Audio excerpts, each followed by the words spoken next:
សួស្តីអ្នកនរគ្នាវីដេអូមុនគឺខ្ញុំបានបង្ហាញពីការធ្វើ barcode នៅក្នុង Excel អញ្ចឹងណាតែឥឡូវនេះគឺខ្ញុំធ្វើនៅក្នុង Google Sheet វិញម្ដងវាមានខុសគ្នាទេគឺវាដូចតែគ្នាទេអ្នកនរគ្នាថាយើងធ្វើនៅក្នុងGoogle Sheet មួយទៀតធ្វើនៅក្នុង Excel អញ្ចឹងជាដំបូងគឺយើងដាក់សញ្ញាស្មើហើយវាស្មើជាមួយនឹង number របស់យើងមក Enter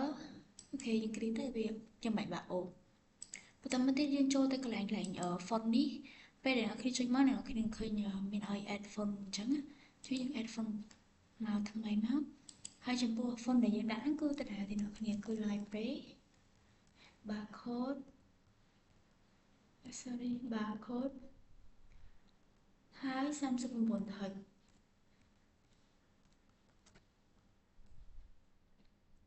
អញ្ចឹងមុននឹងមិញគឺមាន library barcode 39តែមាន tick ពីក្រោយឯងអញ្ចឹងបើយើងយកអា39ហ្នឹងដាក់ tick ពីក្រោយហ្នឹងគឺវាចេញតែ barcode ឲ្យយើងអញ្ចឹងណាអូខេអញ្ចឹងយើងគ្លីកលើនឹងហើយយើងអូខេវាមកបើសិនជាវាអត់ចេញមកកន្លែងនេះទេអ្នកនរអាចចុចកន្លែងនេះហើយយើង select ទៅទាំងអស់សិនអញ្ចឹងទៅ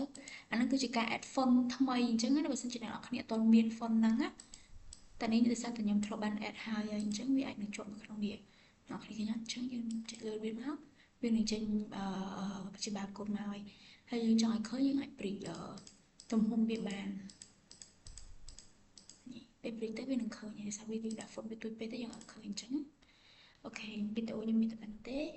ជួបគ្នានៅវីដេអូក្រោយទៀតបាយ